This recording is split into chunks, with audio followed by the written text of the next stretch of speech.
talakay natin ay tungkol sa mga mahalagang pangyayari na ganap noong unang digmaan pandaigdig.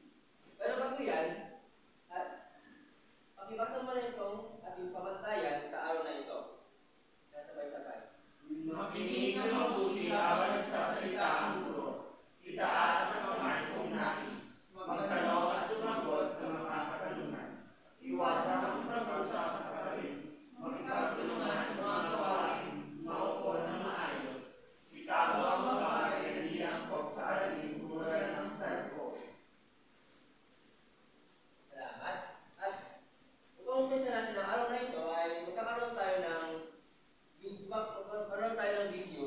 Pero bago yan, meron tayong pamantayan ulit. Tayo na pakibasa na Lester. Pamantayan sa panunood. Manood at makinig ng maayos. Huwag maingay habang nanonood. Iwasan ang paggamit ng cellphone. Iwasan ang makipag-usap sa katabi habang nanonood ng palabas. Salamat, Lester. So, ito yung video. Hindi lang ito. So, manood at makinig na mabuti.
Sa mga epekto nito, yung bilis na tumatanda dahil sa gulo and then sa mga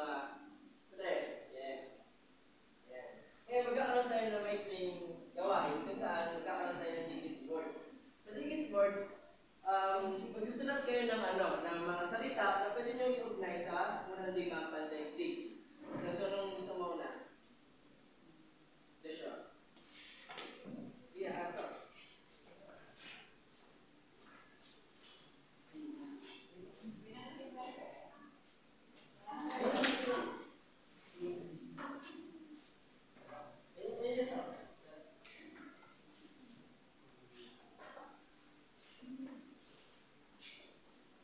Dapat pa sir, mapuno yung keyboard. Ay, hindi naman.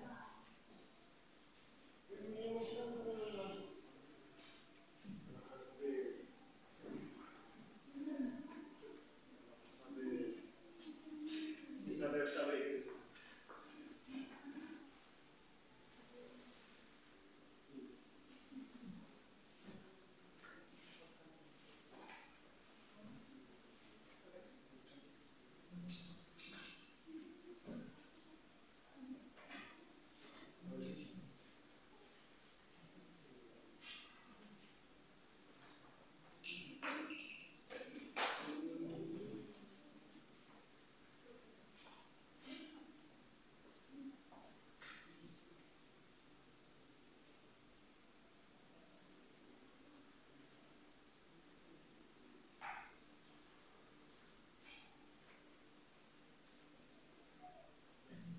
Ayan, maraming salamat. Tingnan natin, basahin po natin yung mga sinulat. Dito is ano to? Hirap, ihatid, ano to? Katakutan, digmaan, agawan, pagdusa, yera, kamatayan, katutuman, kaguluhan, hindi payapa, walang kagustuhan at sakit. Yung mga salita na yan ay tunay na may kaugnayan sa ating alalin na tungkol sa unang digmaan pandaigdig. Ngayon, magkakaroon din tayo ng pakatang gawain. So, sa pakatang gawain ay katawag natin next timeline. So, ang gagawin dito is, magbibigay ako ng mga litrato, and then bubuuin nyo. And then, yung mga litrato na yun, susunod-sunod nyo, gagawin yung timeline. Pwede kayong gumamit ng internet para dito. So, dahil magtilan tayo, dalawang grupo lang. Okay? Bigyan tayo ng 1 and 2. Yes. 1, 2, 1. 0, 1, 2. So, may yung 1 and then yung 2.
Ganyan na siya na.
Pakibunga yung militarismo. yes, very good. Militarismo. Yan. Ang militarismo ay ito ay paniniwala ng isang pamalaan o isang tao na ang isang bansa ay mapanatili ang isang malakas na militar na may kakayahan ng protektahan ng teritoryo o ang nasakupan. Isa sa mga dahilan ng unang lipabandig is yung militarismo. Yung mga bansa kasi, ang gusto nila, sila yung malakas dun sa Europa. So, ang ginagawa nila, nagpapalakas sila ng military o ng sadatang lakas nila. Ang sumunod naman na sa niya ay ito. Alyansa. Very good. Yan. Ang mga bansang nag-alyansa ay ang tama. Ang mga bansang militarismo pala ay ang Britain, France, at ang Germany. Yan. Aba, ang mga bansang nag-alyansa naman, alin sa mga bansang ito ang ang magkakaalyado? Letter A, letter B, or letter C? A. Letter A. Sure kayo? Letter C. True. Yes. Ang magkakalyado bansa ay ang Triple Entente, Britain, France, at Russia. Habang ang Triple Alliance naman ay Germany, Italy, and Austria, Hungary. Yan. Yes, pakibasa ng alyansa. Dahil sa alyansa ito, kasabay ang pagmimilitarismo, lalong tumaas ang tensyon sa pagitan ng mga bansa, tulad ng pang-alyansa ng Germany at Austria na pinanumbahan ng France at Russia. Yun. Mamaya, makikita natin kung bakit ang alyansa ang isa sa mga naging dahilan ng unang digmaang pamilya. Ayan. Yan, hinala niyo ba sila guys? Yes. Sila siya. Si France or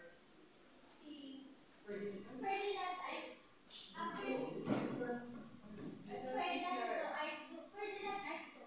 Si hindi. Nagsisimula ko sa letter. Letter K. King. Ferdinand Arco.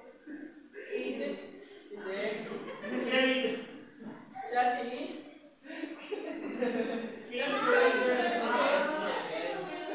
siya gusto. okay, si Kaiser Wilhelm II, ang umapong pwesto sa Germany, ilang leader noong 1890. Agad niyang pinalakas ang salitang lakas ng Germany ang pagsisimula ng militarismo ng bansa. Dahil dito, gumawa siya ng alyansa kasama ang Austria, Hungary, at kalawanan ang Italy. So, siya sa mga naging dahilan, o sanhi, ng mga naging. So, ang sumunod naman na dahilan ay ang Nationalismo. very good. So, Dr. Tulad, pakiya naman, pakibasa naman. Ang nationalismo ay ang katapatang binibigay ng mga tao sa isang bansa. Ang paniniwala ang mga tao ay pinagbubuklod ng isang kultura at isip sa lahat, isang kasaysayan. Dahil sa masibing katapatan nila sa kanilang bansa, idadagdag pa ang propagandang pang-nationalismo ng Pinuno sa Alyansang Triple Alliance ay nagdulot ng pangamba sa mga karating bansa. Ayan. So, sa mga sanhi ay yung nationalismo. Ito yung pride ng mga tao na paniniwala na sila yung pinakamalakas na bansa. Ay, ano nga rin yung mga sanhi ng ano? Unang digmaan at hindi na Nationalismo. very good. Talaga naiintindihan kayo. Ngayon, meron naman tayong pangalawang video at papanoorin natin. Okay?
sa Serapeco.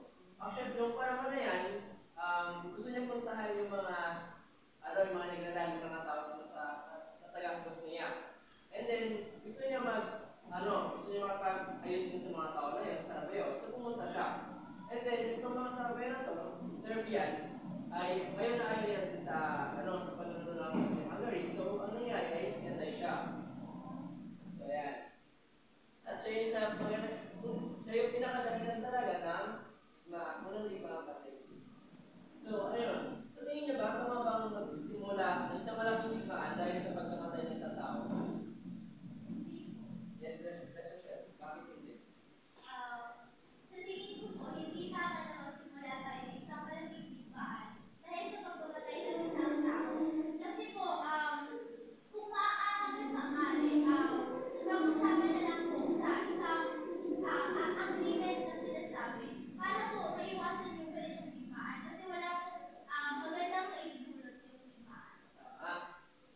Kaso nga lang, yung dahilan na yan ay hindi rin naisip na ng Austria-Hungary. So, ang gusto talaga nila ay makapag-digmaan. Kaya nagkaroon tayo ng unang digmaan panlitig. At yan, ang isa sa mga unang, mamaya magkakaroon tayo ng timeline. At una natin natalakay yung unang dahilan, which is yung pagpatay kay Archduke Ferdinand ng Austria. So, sa tingin niyo ba, tama ba na magsimula tayo ng isang malaking sorry. Ayan. Magkakaroon rin tayo ng another video. And then, pagkatapos nito ay magkakaroon tayo ng time heist. So, time heist ay gagawa tayo ng timeline based din sa napapanood yung video. Okay? So, manood na mabuti ha. Kunti lang naman ito.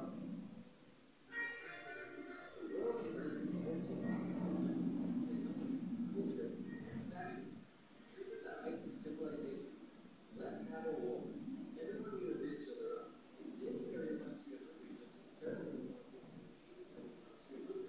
So the Austro-Hungarian Archduke Franz Ferdinand was therefore placed permanently at the top car, with his cars very close in advance.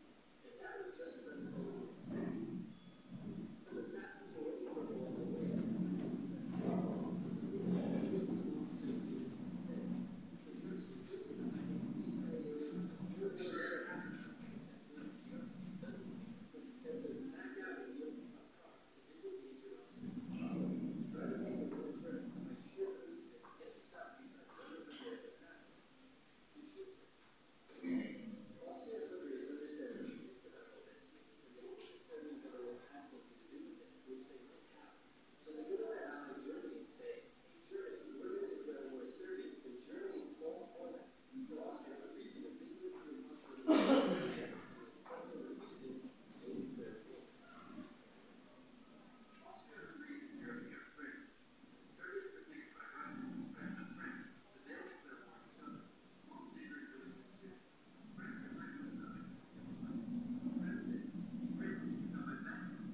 si France too. Ano naman ang ginawa ng Austria-Hungary? Sir, Yes, Rochelle. sabi po ng Austria-Hungary, maglulunsad po sila ng digmaan laban po dun sa lugar kung saan nakatay si Arthur. Yes. Pero bago yun, anong unang ginawa ng Austria-Hungary bago bago magdeklara ng war? Nagkaroon po sila ng alyansa. Kasunduan. Yeah. Kasunduan and then? Kasunduan na maglulunsad sila ng digmaan. Bago sila bago sila maglunsad ko ng digmaan, yan. Nagsan mo na sila ng ultimatum. So, ano ibig sabihin ng ultimatum? Yes, di ba? Agreement. Yun. So, dapat, ang gusto ng Austria-Hungary, kami yung gusto ng Serbian. Ang gusto nila dito sa Serbian. Dapat sumunod sila. Pero, tingin niyo ba sumunod ba yung Serbian din sa gusto ng Ayaw. Bakit?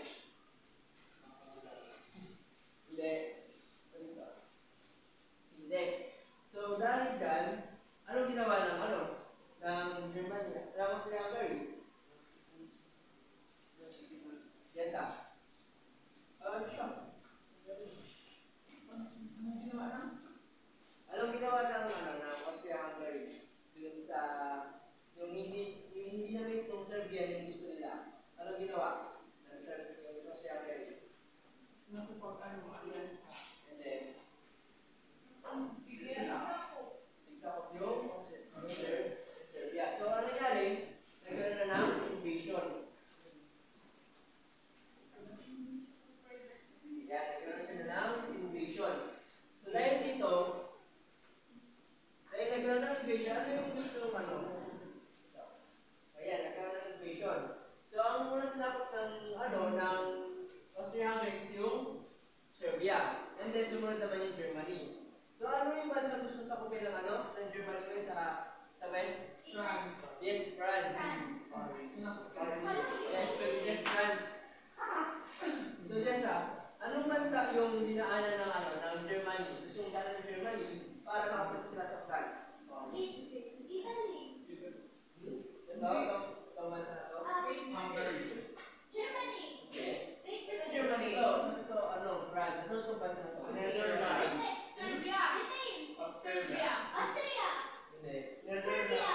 Netherlands, Hungary. Costa Rica. Italy. Poland. Czech Republic. Belgium. Bolivia. Yes. So, ayan. So, ayan. Nagkaroon na ng ano tawag nito? So, yun. Sinakop nila yung Belgium para makapasok sila sa France. Ngayon, yun sinakop nila yung France. Ano yung labanan na ano yung sa pinakamagandang labanan doon? Battle of Verdun. Bago yun. Battle of Liege.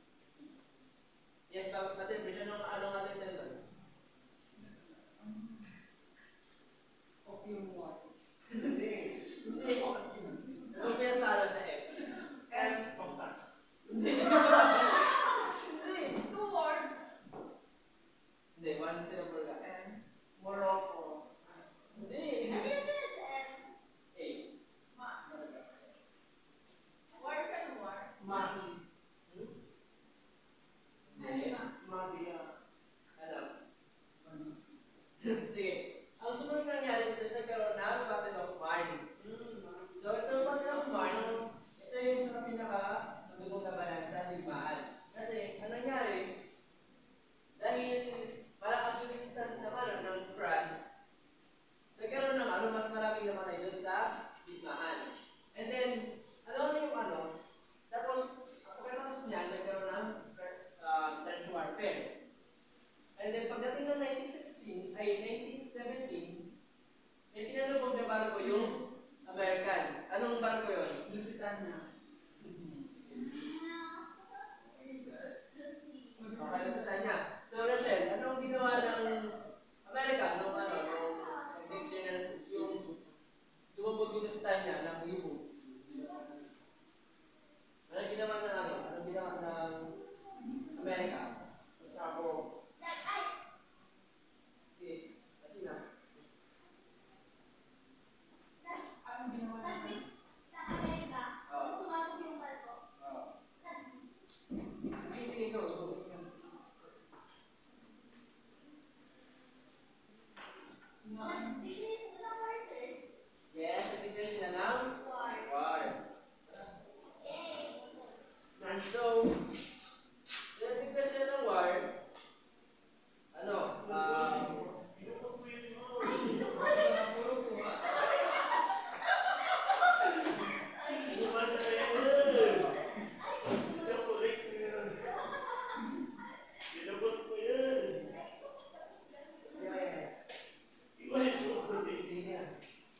pala nagkaroon, bago mag-declare ng war yung US sa Germany, nagkaroon muna ng battle, isa pang battle.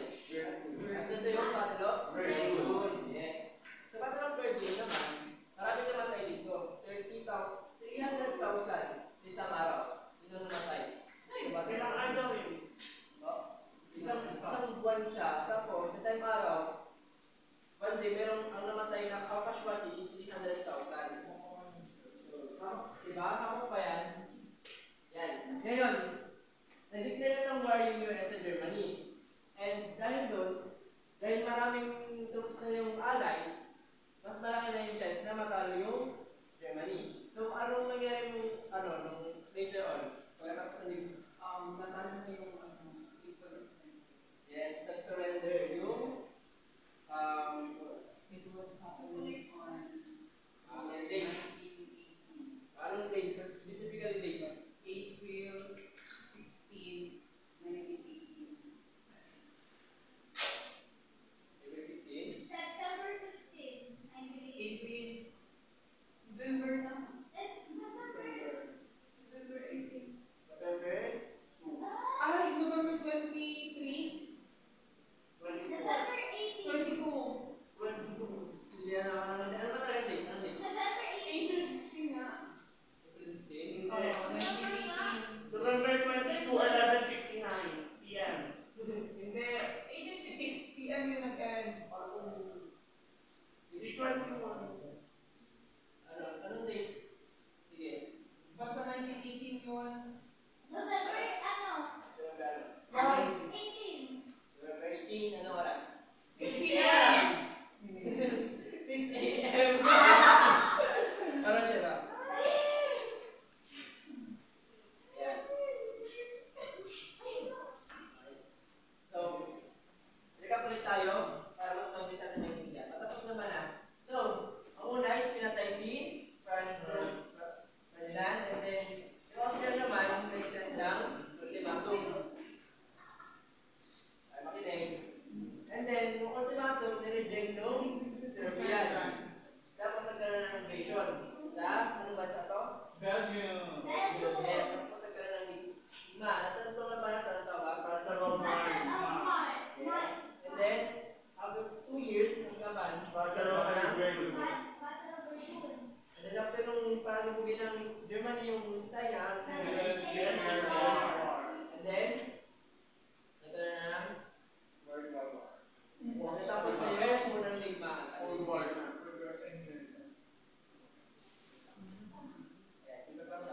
Ano ang pinaka, okay, makinig. Ano ang pinaka naging dahilan ng pagsignat ng unang ligmaan ng Daily Arthur Franz Ferdinand. Yes, What tama. answer was the rewarded? Okay. Pagkatapos magbigay ng ultimatum ang Austria-Hungary, sumunod ba yung survey sa mga gusto ng Austria? Hindi. So ano nangyari? Nilagyan nila yun. Nireject nila yun. Yes, very good. At tandaan na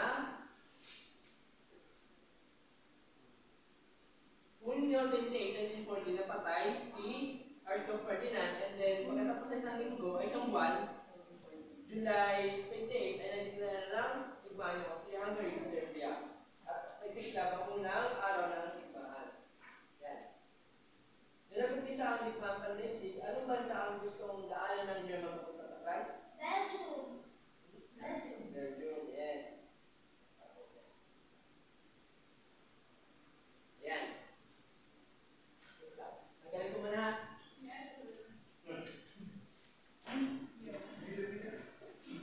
Remaining of Berlin.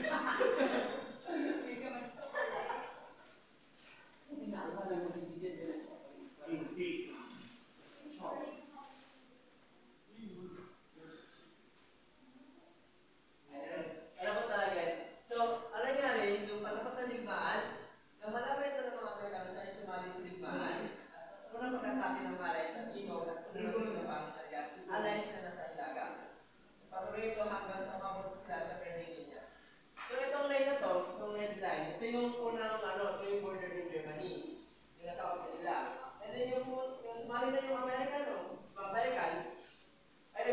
pila hanggang sa gray-red na linya. At dyan na nagtapos yung digmaan. Yes.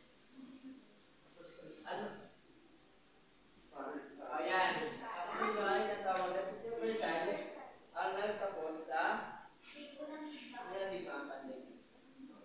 Ayan. Pero kung bago yan, sa isang gawain pa tayo, magkakaroon tayo ng picture essay.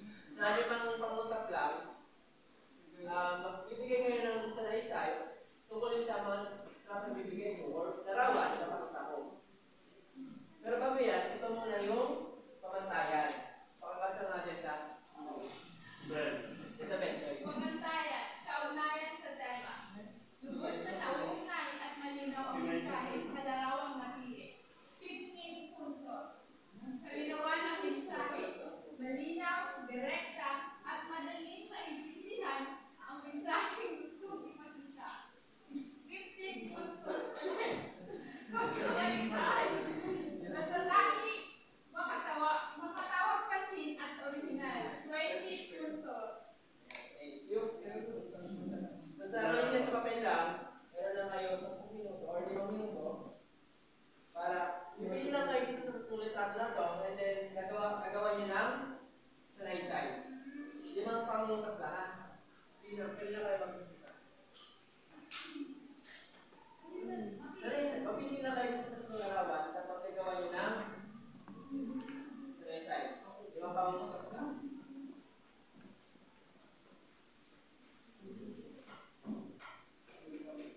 So muna, gusto larawan ng isang sundalo bago at pagkatapos ng digmaan.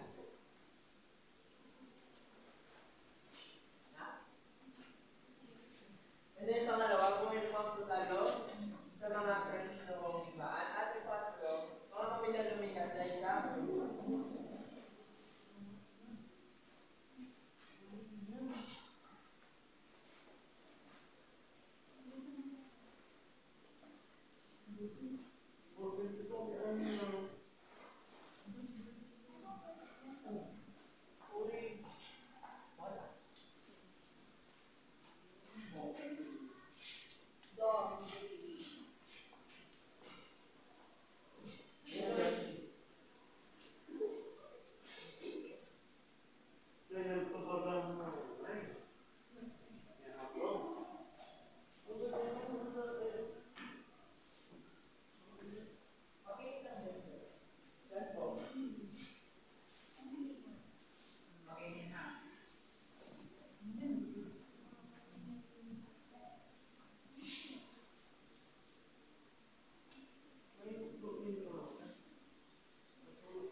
pumanid sa yung revenge na manatigan na dahil lang sa may nagawa yung isang tao at gusto mo tulungan yung isang mong kaibigan na ako.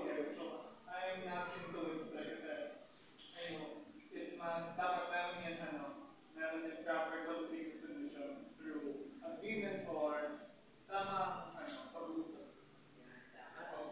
So yan, dapat, huwag natin kukonsiderin yung pag-ipagantihan sa ibang tao.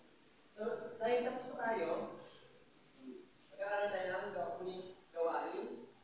Sa likod ng papel na yan, pakisulat yung mga answer. So, yan. Babasa naman siguro, di ba?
Naman?